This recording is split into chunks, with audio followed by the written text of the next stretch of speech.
자, 일단 이제 모세에 대해서 어떻게 모세가 또 사명을 감당할 수 있었는가?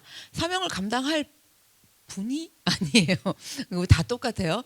근데 어떻게 이렇게 모세가 이스라엘의 모세와 같은 선지자가 없다, 이렇게 사명을 감당할 수 있었는지. 그러니까 지난번에 노아는 다 준행하였더라 이랬으면 이번에 모세는 이스라엘의 모세와 같은 선지자가 일어나지 못하였다, 이렇게 지금 말씀을 좀 해주신 거죠.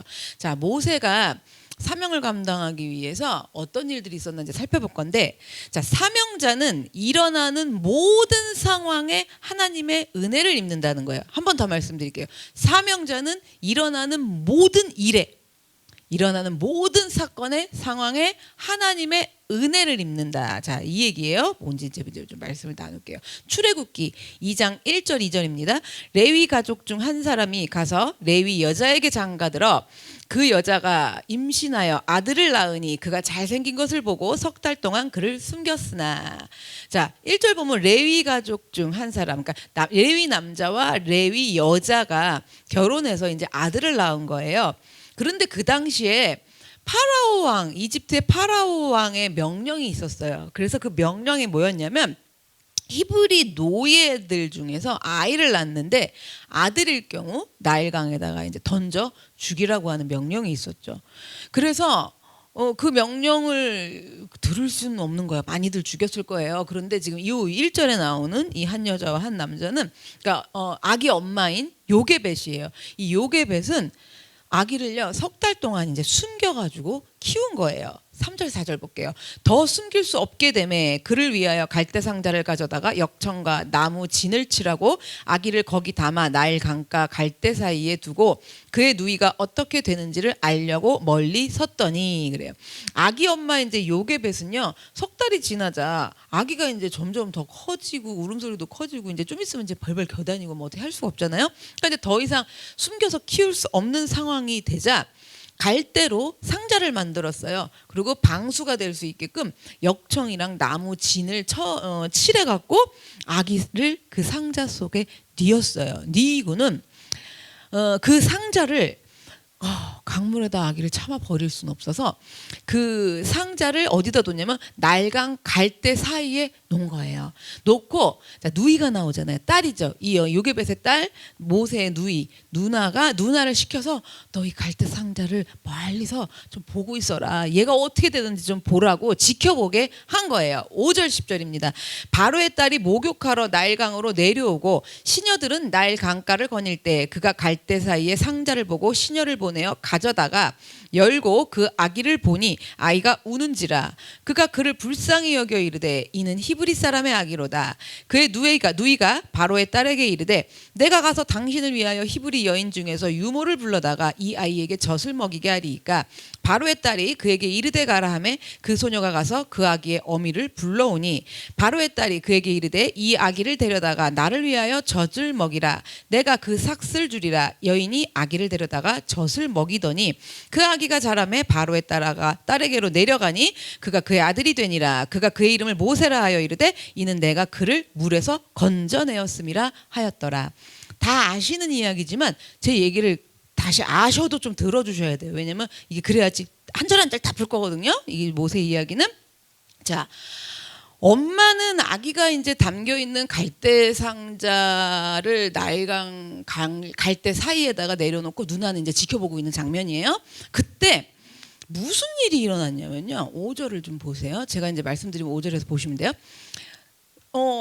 아기를 갈대 사이에 내려놨어. 그리고 저기 어딘가 다른 동네 어디서 무슨 일이 일어난 거예요. 무슨 일이 일어났냐면 어디에서 일어났냐? 왕궁에서 일어났어. 누구에게 일어났냐? 바로 왕의 딸에게 일어난 거예요. 공주에게. 갑자기 파라오의 공주가 너무 찌뿌둥하면서 목욕이 하고 싶어진 거예요. 그래가지고 목욕을 너무 하고 싶으면 궁궐에 목욕탕이 얼마나 좋겠어요. 욕실이. 그런데 이 공주는 갑자기 궁궐의 그 좋은 욕실이 아닌 나일강에서 목욕을 하고 싶었던 거예요. 그 마음이 막 들어온 거야. 막 나일강에 가서 목욕하고 싶다 이렇게.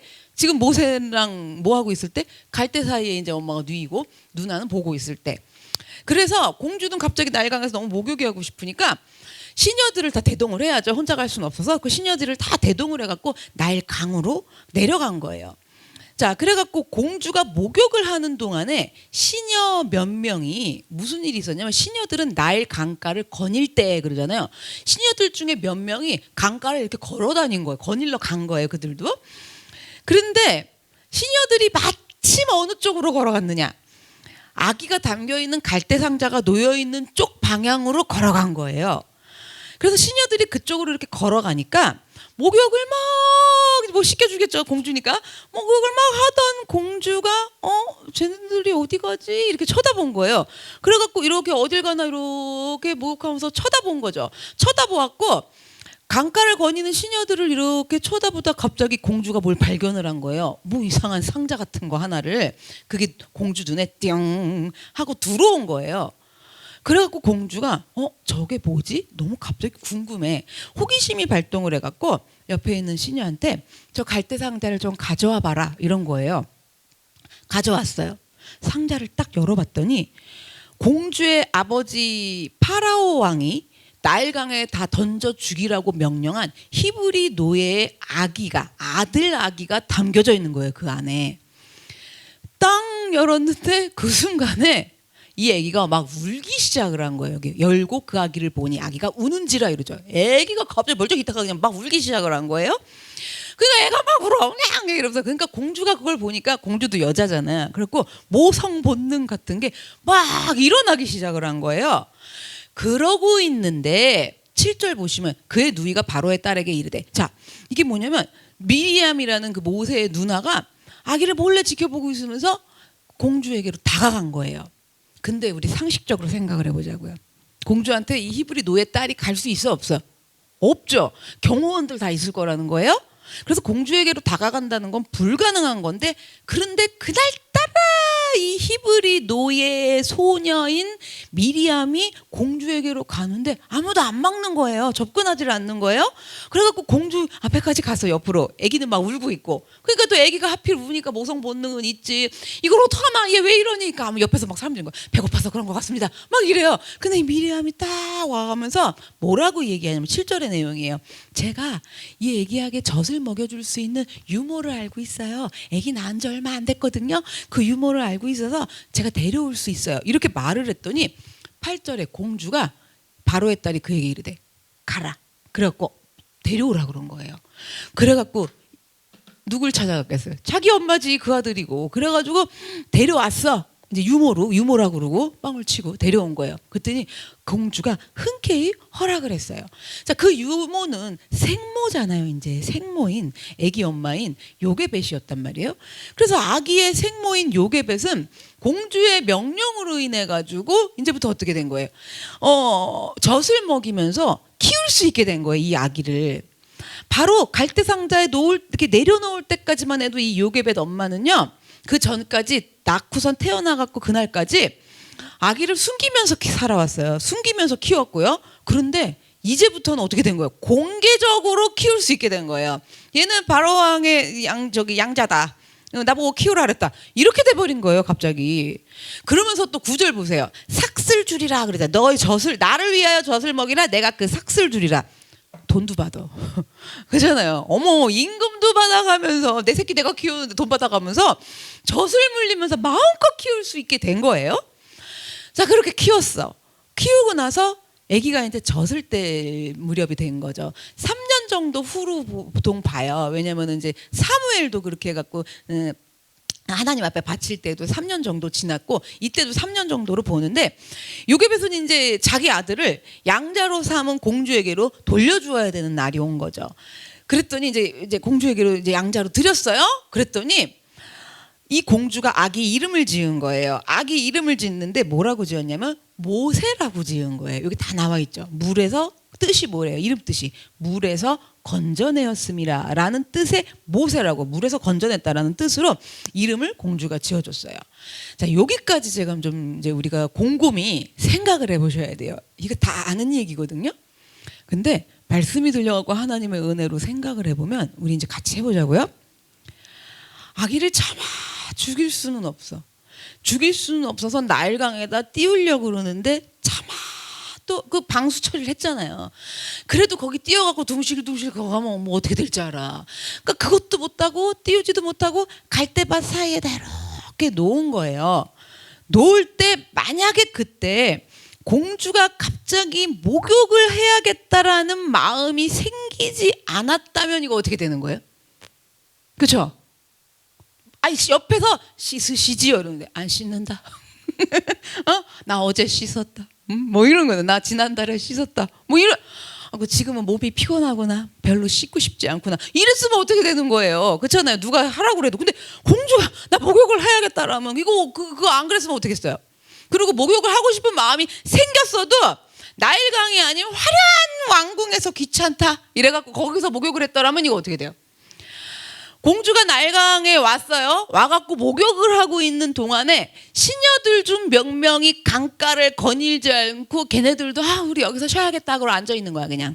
그냥 가만히 있어. 그랬다라면 시녀들이 강가를 거닐었어. 좋아. 거닐었더라도 아기가 뉘어있는 갈대 상자가 저쪽에 있는데 시녀들이 만약에 이쪽으로 갔더라면 그렇죠? 일로 가면 어떡할 거야 지금.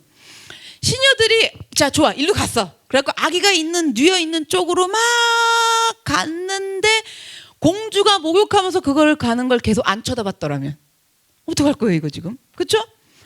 공주의 시선에 저게 뭔가 하고 갈대 상자가 보였어요. 보였어도 뭐야 저거 그냥 무슨 뭐 종이 박스야 뭐야 이거 누가 폐지 주스려고 저기다 갖다 놨나 뭐 이런 것처럼 그냥 하찮으니까 뭐 궁금해하지도 않고 관심도 없고 끝나버렸더라면. 공주가 갈대 상자를 가져오라서 갖고 왔어. 갖고 와가지고 그걸 열어보는 거야. 열어봤는데 아기가 울지를 않고 자 계속 계속 자. 그러면은 그래갖고 아무리 봐도 얘 히브리 노예 아니니 이거 아들? 이러고 모성 본능이 안 생기는 거야. 근데 아기가 눈을 이렇게 뜨고 막 안 울었으면 어떡할 거예요? 그렇잖아요. 자 그런데 공주가 그래서 모성 본능을 느꼈잖아요. 모성 본능을 느꼈어도 미리암 누나가 누이가 막 달려오는데 경호원들이 막았더라면 지금 어디 노예 주제에 지금 어디 가느냐로 탁 아주 막았더라면 그래서 뭐 왔는지도 몰라 공주가 그랬더라면요. 미리암이 공주 앞으로 갔어요. 공주한테 제가 알고 있는 유머가 있어요. 이렇게 제안을 했어도 공주가 아버지가 명령하셨잖아 죽이라고. 아버지 명령을 거역할 순 없지. 그러면서 아니다 됐다 이랬더라면요. 그렇죠? 그러면 대체 이 아기는 어떻게 되는 거예요? 그래도 어느 정도 좀 직작이 오시죠. 뭐 어떻게 되겠어요? 결론은 나일강 거기 갈대에 계속 누워 있다가 죽든지 아니면 뭐 물이 차가지고 떠내려 죽든지 뭘 했겠죠. 그러니까 이 모든 과정들, 그러니까 목욕하라고 싶은 생각이 드는 것부터 시작했고 이 모든 과정들 중에서 여러 단계들이 있었어. 상황들이 여기서 어디 한 부분만 진짜 한 가지만 어긋났더라도 우리가 알고 있는 모세는 존재할 수가 없어요. 그렇죠? 존재하지를 않아요. 그래서 여러분 이 모든 과정들이 정말 한치의 오차도 없게끔 치밀하게 섭리 가운데서 행하신 분은 하나님이시라는 거예요.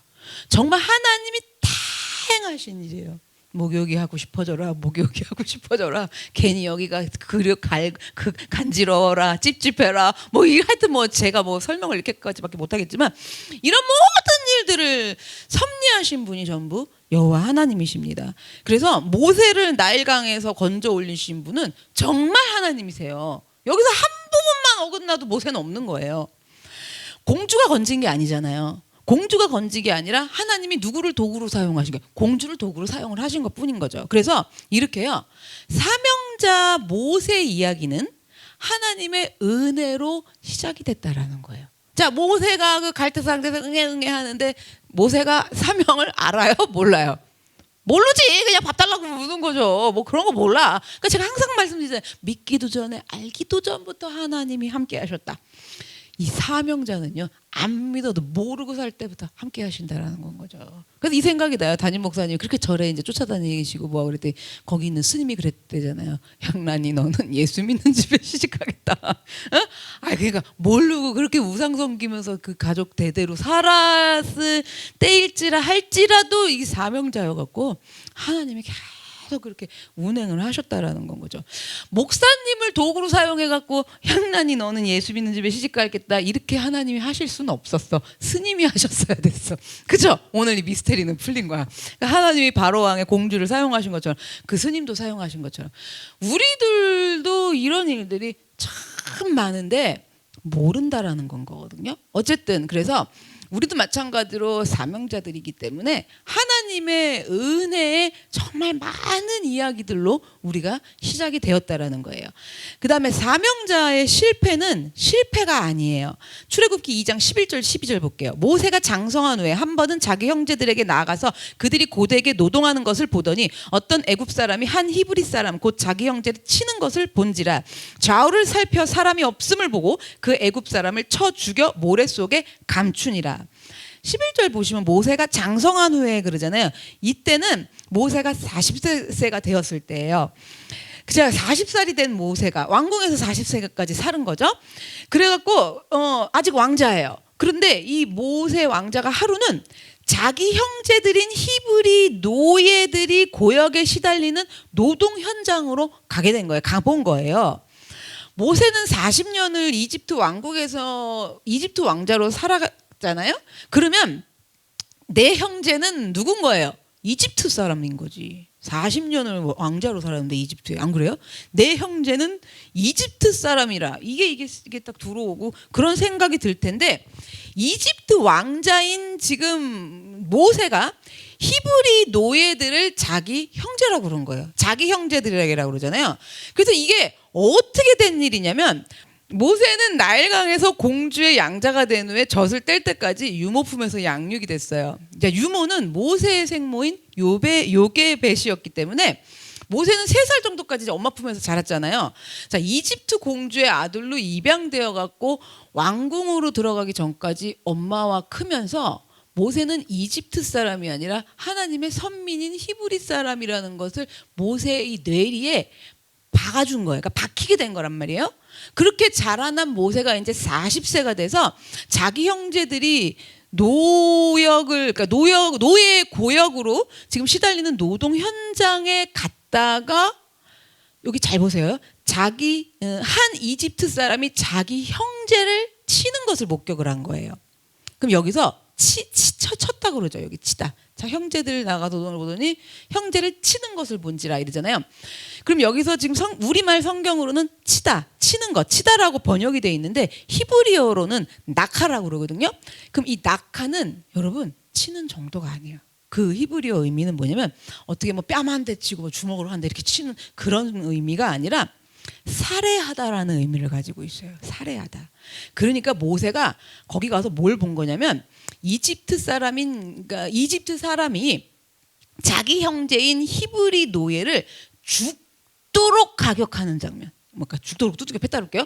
그렇게 패는 장면을 목격을 한 거든지 아니면 아예 때려갖고 쳐서 죽인 장면을 목격을 한 거예요. 그러니까 둘 중에 하나라고 봐요.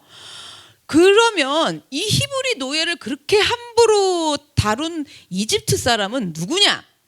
이집트 노예들을 다루고 관리하는 어떤 그 관리자 같은 사람, 감독관, 그러니까 이집트 감독관이었을 거란 말이에요. 자, 히브리 노예를 그러니까 자기 형제로 여기고 있는 모세는 이 장면을 보고는 가만히 있을 수가 없었던 거예요. 그래서 모세는 좌우에 어떻게 했어요? 여기 보시면 좌우에 살펴. 이거 뭐야? 그 와중에 열이 받은 상황에 싹싹 살펴. 아무도 없는 걸 확인을 하고는 이집트 감독관을 쳐서 죽이고 그 시체를 모래 속에다 묻어서 감춘 거예요. 여기까지 됐죠. 13, 14절 볼게요. 이튿날 다시 나가니 두 히브리 사람이 서로 싸우는지라 그 잘못한 사람에게 이르되 내가 어찌하여 동포를 치느냐 하며 그가 이르되 누가 너를 우리를 다스리는 자와 재판관으로 삼았느냐 내가 애굽 사람을 죽인 것처럼 나도 죽이려느냐 모세가 두려워하여 이르되 일이 탈로 되었도다. 다음 날이 돼서 그러니까 바로 다음 날이에요. 모래를 묻어놓은 지 바로 다음 날 밖으로 모세가 나간 거예요. 그랬더니 이번에는 무슨 일이 일어났냐면 히브리 노예 사람 둘이 같은 형제들끼리 히브리 사람들끼리 둘이 싸움이 난 거예요. 싸우고 있는 걸 보게 된 거예요. 그래서 모세가 이렇게 가만히 보다가 한 사람이 잘못한 게 보여. 딱 그 사람 잘못이야. 그러니까 잘못이 있어 보이는 사람을 모세가 꾸짖었어요. 자, 모세는 이집트 왕자 복장을 하고 있었죠. 이집트 왕자 복장을 하고 있었어도 히브리 사람들의 심정으로 다가갔고 히브리 노예들의 싸움에 이제 개입을 한 거였죠. 근데 하지만 모세는요, 모세한테 꾸지람을 받은 이 노예는요, 모세를 히브리 사람으로 받아주지 않았어요. 모세가 이집트 왕자 옷을 입고 있어도 히브리 사람들의 상대편에 서가지고 가가지고 지금 얘기해 준 거잖아요. 근데 이 사람이 히브리 사람으로 받아들이지 않는 거예요. 그렇다고 왕복을 입고 있는, 왕자 옷을 입고 있는데도 이집트 왕자로 예우해 주지도 않은 상태예요. 그러면서 이 모세한테 한 소리를 들은, 꾸지람을 받은 히브리 사람은 자기 잘못을 인정하기는커녕 모세가 이집트 감독관을 쳐 죽인 거를 딱 말을 하는 거예요. 그러면서 모세한테 대드는 거예요. 일종의 이제 협박을 한 거예요, 이 사람이. 그러면 실제로 이집트 감독관을 쳐서 죽인 게 사실이잖아요, 전날. 그게 사실이니 모세가 지금 낭패스럽기가 이루 말할 수가 없는 거예요. 전날 이집트 감독관을 쳐 죽이기 전에 뭐부터 했어요? 쳐 죽이기 전에 좌우부터 살폈단 말이에요. 좌우를 살폈고 아무도 보는 사람이 없는 것을 확인을 했기 때문에 모세는 이집트 감독관을 너무 분노하면서 죽였고 모래 속에 싹 감췄단 말이에요. 그리고 나만 알고 있는 완전 범죄라고 생각을 했던 거죠. 근데 다음날 그게 아닌 거예요. 바로 다음날인데 꼴랑 하루 지났는데 자신에게 대드는 히브리 노예 이 사람은 다 알고 있는 거예요, 이 사건을. 와, 낭패 중에 이런 낭패가 어디 있겠어요. 그래서 모세가 깨달아요. 인간이 아무리 이거 숨기려고 해도 덮으려고 해도 하나님 앞에서는 무엇이든지 언젠가는 드러나게 되어 있다는 것을 모세가 이때 이제 깨닫습니다. 2장 15절 상반절을 볼게요. 바로가 이 일을 듣고 모세를 죽이고자 하여 찾는지라. 모세가 이집트 감독관을 이제 살해했다라는 소문이 금세 퍼져갖고 파라오 왕의 귀에까지 들어갔어요. 그러니까 대노를 했어요, 이 왕이. 그리고 모세를 죽이려고 찾는 거예요. 모세가 아무리 공주의 양자라고 해도 이스라엘의 히브리 노예를 다루고 관리하는 이집트 감독관을 살해했다는 것은 용납할 수 없는 대역죄였거든요. 그래서 모세는 이제 방법이 없어. 어쩔 수 없이 막 급하게 황급히 왕궁을 떠나요. 떠나고 미디안 땅으로 가죠. 미디안 땅으로 가갖고 피신해서 어쩔 수 없이 거기로 도망을 가야 했어요. 당시에 이집트가 세계 최대 제국이었단 말이에요. 그 당시에. 그 세계 최대 제국 이집트 왕자가 도망자로 전락을 하게 된 거예요. 왕자의 신분에서 하루아침에 도망자 신세가 된 모세예요. 자, 보세요. 영락 없는 실패자죠. 그렇죠? 실패도 이런 실패가 어디 있어요. 그런데 아니라는 거예요. 절대로 그렇지 않다라는 거예요. 왜 실패가 아니냐? 사명자라서요. 이미 태어나가지고 엄마가 숨기고 키울 때부터 뱃속 전에서부터 태초부터 사명자였잖아. 사명을 감당할 사람이었잖아. 그러니까 지금 여기 와갖고 40년이 지나고 그 왕궁에서 그렇게 추락을 해갖고 도망자 신세가 돼도 사명자는 뭐가 아니라고요? 실패하는 사람이 아니라는 거죠. 자, 모세가 이집트 왕궁에서 누리던 모든 부와 권력과 명예는 지금 다 잃어버렸어요. 진짜 몽땅 잃어버렸을 망정 하나님께서는 여전히 사명자 모세와 함께 하고 계신 중인 거예요. 하나님께서 함께 하시는 한 모세의 이러한 실패는 결코 실패일 수가 없어요. 이집트 왕궁에서의 실패는 그러니까 실패가 아니라 출애굽을 해야 되잖아요. 좀 이따가 출애굽의 사명자로 살아가기 위해서 모세가 반드시 거쳐야 할 은혜의 과정이라는 거죠. 하루아침에 도망자 신세가 된 게 뭐라고요? 사명자로서 살아가기 위해서 거쳐야 할 은혜의 과정들이었다라는 겁니다. 자, 근데 문제가 뭔지 아세요? 모세는 이거를 모른다라는 거예요. 이 당시에 몰라.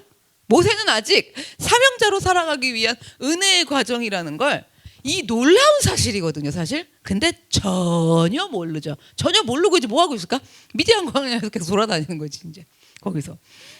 자, 그래서 사명자로 살아갈 모세이기 때문에 하나님의 놀라우신 섭리 안에 있는데 모세는 어떤 섭리 안에 있는 건지 모세는 아직 모르고 있습니다. 자, 모세 아직 모르고 있는 거 좀 기억을 하시고요. 그러면 사명자의 일생은 하나님의 모든 섭리 안에 있다라는 거예요. 하루아침에 왕자에서 도망자 신세로 전락해서 미디안 광야에서 지금 떠돌고 있는 모세인데, 미디안 광야에서도 여러분 하나님의 섭리 가운데 놀라운 일들이 일어나기 시작을 해요. 그 부분을 이제 좀 말씀드릴게요. 15장 하반절이에요. 모세가 바로의 낯을 피하여 미디안 땅에 머물며 하루는 우물 곁에 앉았더라. 미디안 제사장에게 7딸이 있었더니 그들이 와서 물을 길어 구유에 채우고 그들의 아버지의 양떼에게 먹이려 하는데 목자들이 와서 그들을 쫓는지라. 모세가 일어나 그들을 도와 그 양떼에게 먹이니라. 모세가 미디안 땅으로 이제 도망을 가갖고 정처 없이 막 이렇게 돌면서 머물면서 다니다가 어떤 우물을 하나 발견을 했어요. 그래갖고 그 발견한 우물가에서 물도 마시고 거기 이렇게 옆에 앉아갖고 쉬고 있었던 거예요. 그게 이제 15절이에요. 쉬고 있었는데 모세는 이제 더 이상 왕자가 아니에요. 거기 이제 쉬고 있는 모세를 한번 상상해 보세요. 왕자가 아니야 지금. 그래서 부관도 없어. 시중드는 뭐 시종도 없어. 풍성한 음식 같은 것도 없어. 뭐 이런 거 아무것도 없어. 그런데 거기 앉아 있을 때 누가 있냐? 하나님과 함께하고 계신 거예요. 모세 이제 아직 잘 몰라요. 그런데 왜냐면 이제 실패한 사람 같거든요. 자, 그러면 하나님은 이 모세를, 사명자인 모세를 그냥 거기서 그대로 내팽겨쳐 두실 리가 없으시거든요. 왜? 출애굽하는 사명자예요. 그러니 그냥 두실 수가 있을까 없을까? 그래서 여러분 사명이 굉장히 중요한 거예요. 그냥 두실 수가 없어요. 하나님. 내버려 두실 수가 없어요. 자, 그래서 지금부터 놀라운 하나님의 섭리 안에서 또 일들이 일어납니다.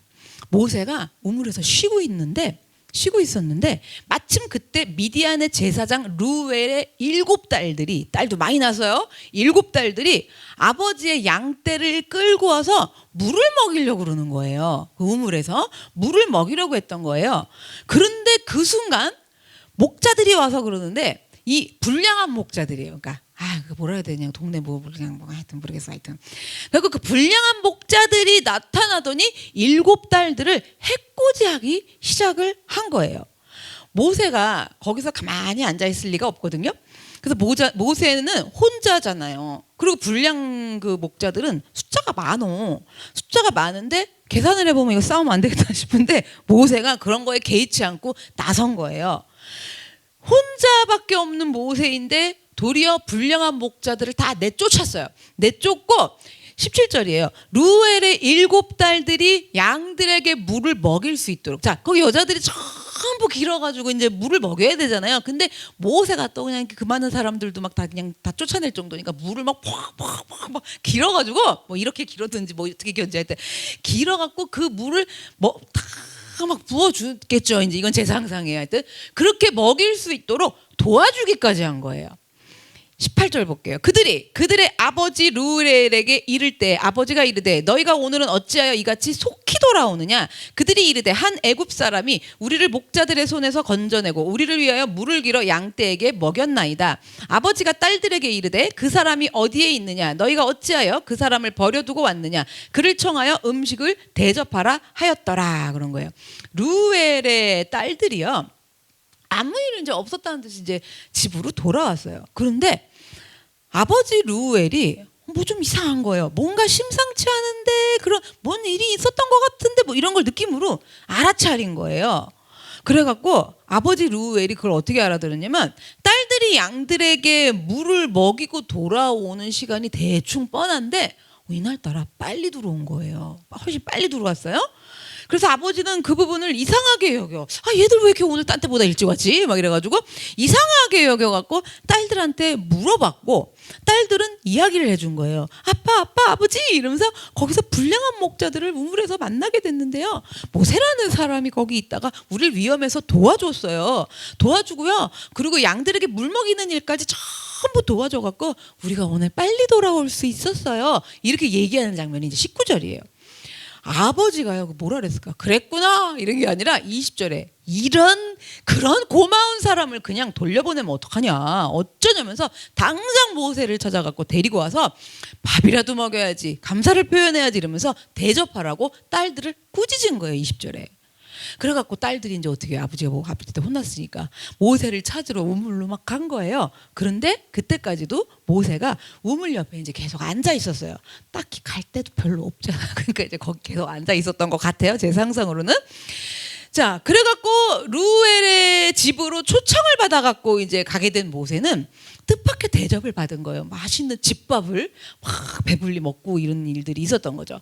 그러면서 밥을 먹고 대접을 받으면서 이제 루엘이랑 아버지랑 이야기를 막 하고 있던 중 모세가 오갈 데가 없는 사람이라는 거를 루엘은 알게 된 거예요. 그러면서 루엘이 모세가 여기서 살게 해주세요 이랬는지 뭐 루엘이 여기서 같이 그럼 사실 생각 없으십니까? 왜냐면 또 이제 양들 돌보는 데 좀 도움이 되니까 뭐 이런 그 배경 얘기는 안 나와 있지만 어쨌든 자 루엘이 이제 여기서 좀 나랑 같이 좀 일하면서 여기서 지내시면 어떠신가요? 갈 데도 없으신데 요렇게로 설정을 해볼게요. 그렇게 요청을 받게 된 거예요. 그래서 모세는 루엘의 집에서 동거하기를 기뻐하네 이러잖아요. 모세가 자. 그가 그의 딸 십보라를 모세에게 주었더니 그가 아들을 낳으며 모세가 그의 이름을 게르솜이라 하여 이르되 내가 타국에서 낳은 애가 되었음이라 하였더라. 자, 어떤 일이 일어난 거냐면요. 지금 모세를 자기 집에 얹혀 사는 사람의 정도가 아니라 오갈 데가 없으니까 우리 집에서 그럼 살게나 좀 그러면서 우리 일 좀 도와주게나 이런 얹혀 사는 사람 정도가 아니라 어떻게 했어요? 자신의 딸인 십보라랑 결혼을 시켰어. 아예 사위로 삼아버린 거예요. 정말 오고 갈 데도 없는 미디안 땅으로 지금 도망을 왔어도 여기서도 정착할 곳이 어디에도 없는 도망자인 신세인 모세가 거처도 얻게 되고 여기 보면 아들도 낳았죠. 가정도 모두 얻게 된 거예요. 자, 여기까지 말씀 들으셨죠? 그럼 여기서 또 이제 우리가 한번 깊게 좀 생각을 해볼 거예요. 미디안 땅으로 도망간 모세가 그 물이어야 돼요, 여러분. 저 물이 아니야. 그 물이 아닌 저물을 발견했더라면, 그렇죠? 물만 마시고 헐레벌떡 마시고 빨리 가버렸더라면 거기 앉아있질 않아, 그죠? 모세는 우물 옆에서 이렇게 쉬고 있는데 루엘의 딸들이 그 우물로 양떼를 몰고 오지 않았더라면요. 그때 불량한 목자들이 그날따라 그냥 조용히 갔어. 루엘의 딸들을 해코지를 하지 않는 거예요. 애들이 그냥 신사적으로 막 대하면서 그랬더라면요. 그때 모세는 먼 길을 도망오고 다니느라 정처 없이 다니느라 굉장히 힘들고 지쳐 있었을 거 아니에요. 지쳤으니까 불량한 목자가 이렇게 까딱까딱 막 이러는데 아휴 모르겠다 그러고 뭐 쓱 피하던지 못 본 척했더라면요. 그럴 수 있잖아요. 못 본 척했더라면. 평소보다 딸들이 양들에게 물을 빨리 먹이고선 집으로 돌아왔는데 아버지 루엘이 잘 다녀왔냐? 그리고 별 대수롭지 않게 이상하게 여기지 않았다면요. 딸들이 무슨 일이 있었는지 설명을 막 아버지한테 해줬잖아요. 해줬는데도 루엘이 모세를 청하여 갖고 그러면 안 된다 그러면 또 집에 와갖고 대접하라고 그런 마음을 생각도 하지 않았더라면요. 고마운 사람에게 그러는 게 아니라고 아버지에게 꾸중을 들은 딸들이 그래갖고 모세를 찾으러 갔잖아요. 모세를 찾으러 가는데 모세가 이미 다른 곳으로 떠나고 없었더라면, 그 우물에 없었더라면요. 루엘이 초청해갖고 집에 왔는데 밥만 먹고 끝났더라면요. 그죠? 밥만 먹고 고맙네만 하고 자기 집에서 함께 지내자고 제안하지 않았더라면요. 그러면 함께 살기만 하고 모세는 루엘의 집에서 얹혀 살기만 하지 사위는 삼지 않았더라면요. 그렇죠? 이 모든 과정들 가운데요. 정말 어느 한 가정만 요만큼만 어긋나도 여러분 요만큼 그 물이 아닌 저 물로 요만큼만 틀어줘도 어긋나도요. 하루아침에 도망자 신세로 전락해 있는 모세는 어떻게 되는 줄 아세요? 미디안 광야에서 정착이 안 돼요. 혼자 도망가고 진짜 노숙자 신세처럼. 그 미디안 광야에서 뭔가 정착해갖고 그래갖고 살아야 되는데 정착하지도 못하고 그냥 영영 떠돌아다니는 그런 신세로 살다가 그 인생을 마감하고 말았을 거예요. 그럼 광야에서도 그렇게 생을 마감할 수 있었고 이미 진작에 아기 때 그 나일강에 빠져갖고 죽었을 수도 있고, 그렇죠? 스토리가 너무 많거든요. 그런데 한치의 오차도 없으신 하나님의 치밀한 섭리로 모세를 미디안 땅에서 결혼하여서 아들까지 낳으면서 정착하고 살게 하신 거예요. 이거는 여기까지 일단은. 근데 다음 얘기들은 또 제가 이제 다음 주에 말씀드릴 건데 여기까지 좀 보자는 거예요. 지금 22절 보시면 모세가 루엘의 딸 십보라랑 결혼하여 갖고 낳은 첫 아들의 이름이 게르솜이라고 그러잖아요, 여러분. 게르솜, 그렇죠? 게르솜의 이름 뜻이 여기 나와 있어요. 내가 타국에서 나그네가 되었습니다. 이게 뭐냐면 게르솜의 이름 뜻이 타국에서 나그네가 되었다라는 이름이에요. 그럼 여러분 왜 아들 이름을 이렇게 줬을까요? 타국에서 난 나그네로 살았다, 나그네가 되었다. 왜 이런 좀 이상한 이름이잖아요. 따지고 보면 왜 이름을 이렇게 지었을까요? 그 당시에 이름 짓는 것들이 의미가 있었잖아요. 보세요. 나일강의 공주가 목욕하러 오지 않았다면은 모세가 어떻게 됐을지, 자기가 그러니까 이제 모세가 공주가 목욕하러 안 왔으면 어떻게 됐을지, 뭐 시녀들이 거니는 걸 공주가 쳐다보지 않았으면, 그 갈대 상자를 보지 못했으면, 공주가 못 봤으면 어떻게 됐을지, 공주가 그 상자를 열어보는 순간에 이 아기가 응애하고 울지 않았으면 어떻게 됐을지, 뭐 이런 거 그때로 가볼게요. 모세가 알아요, 몰라요? 모른다 그랬잖아요. 그 하나님의 일하시는 그 한치 오차도 없는 섭리를 모세는 아직 모른다 그랬잖아요. 지금 아기 아들 이름 지은 거예요. 이 이름 지은 이유를 말씀드리는 거예요. 모세는 몰라요. 한치의 오차가 없는지 뭐있는 게, 맨날 하나님은 틀리신 것 같아. 한치의 오차를 많이 벌리셔갖고 왜 난 안 해주시냐고 그러고, 왜 나만 겪는 고통이냐고 그러고, 아시지요 이렇게 되는 건데 모르는 거예요, 그거를. 그런데 미디안 광야에서 도망을 와갖고부터 십보라랑 결혼해갖고 아들을 낳기까지 제가 쭉 말씀드렸죠. 뭐 그 처녀들이 우물가에서 뭐 만나지 못했더라면, 그땐 불량배들이 그날 거기서 가만히 있었더라면, 이게 파트가 두 개였잖아요. 이제는 모세가 아는 거예요. 뭐를 아느냐? 하나님의 놀랍고도 치밀하신 은혜의 모든 섭리들을 좀 알게 된 거예요.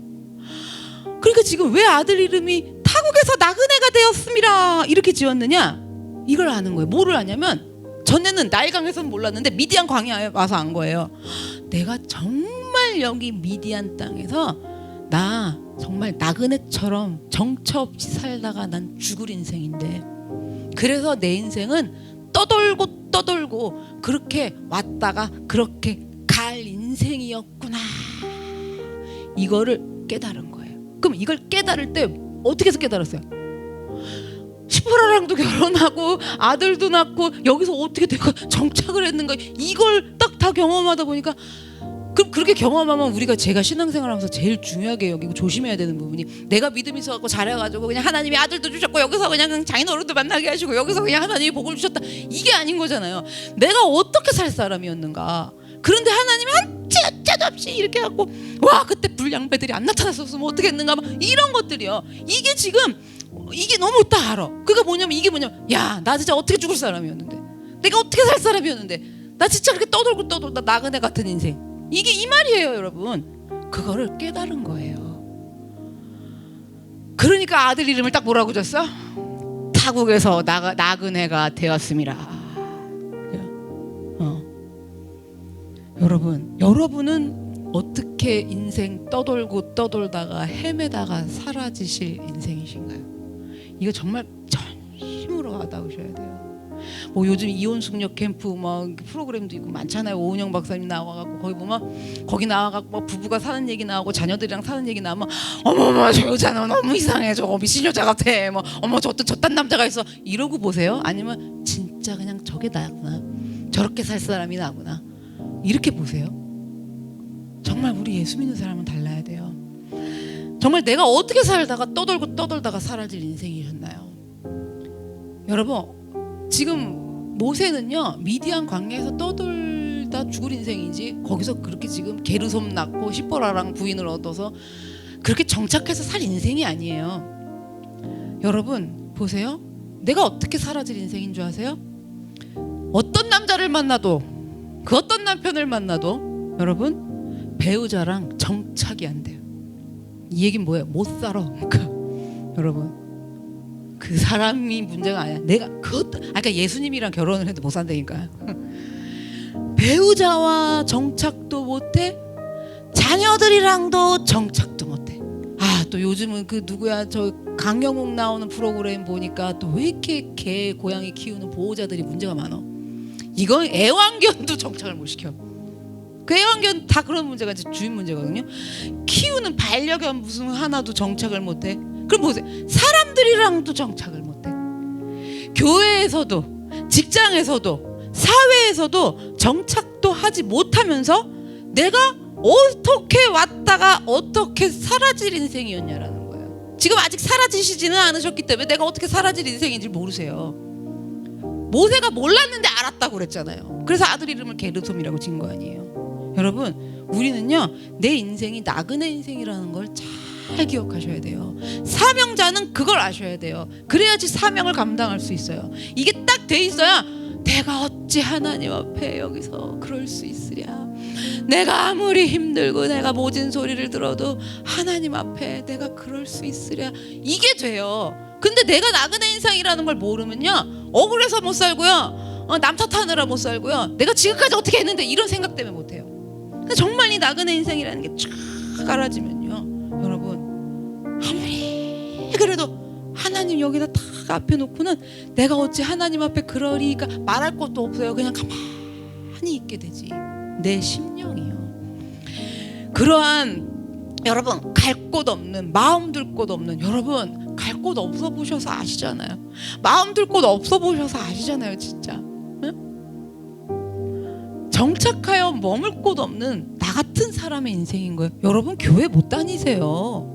어느 교회도 못 다녀. 내가 보기엔 대한민국에, 전국 팔도 전 세계에.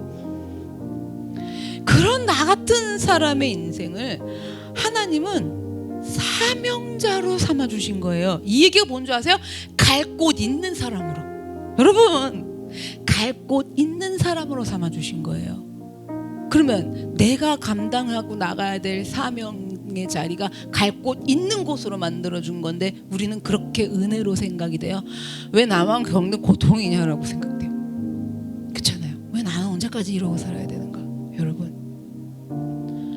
나 정착할 곳 없는 사람이었고요, 머물 곳 없는 사람이었고요, 마음 둘 곳 없는 그런 나그네 인생 살다가 와갖고 갈 사람인 건데, 그런 나를 하나님이 사명자로, 오늘 모세를 미디안 땅에서 정착시켜 두시듯이 나를 그 자리에 사명자로 하나님이 삼아주신 겁니다. 우리도 모세가 하루아침에 도망자 신세가 된 것처럼요, 여러분도 살아온 인생 한번 생각해 보세요. 아주 그냥 태어나서부터 오늘날까지 다 하셔야 돼. 아주 그냥 아주 태어나가고, 태어날 때 기억 안 나세요? 기억날지어다. 엄마 젖 먹을 때 생각 안 나세요? 생각날지어다. 그때부터 오늘날까지요 살아온 인생을 생각하시면서, 야 모세가 하루아침에 도망자가 된 것처럼 나도 어느 날 눈을 딱 떴더니 하루아침에 그 신세가 된 거야. 하루아침에 인생이 전락했어. 이걸 또 참 별일이 없었는데요 이러시는 분들은 이런 거 많아요. 우리 왜 한 뭐 중고등학교 때만 해도 얼마나 꿈꾸고 살아요. 이렇게 창문 보면서 아우 내 남편은 누굴까, 백마탄 왕자님이 올 거야 이래갖고 나 왕자라 살 줄 알잖아. 결혼해갖고 그 다음날 눈 딱 떠봤더니 왕자예요? 그지예요?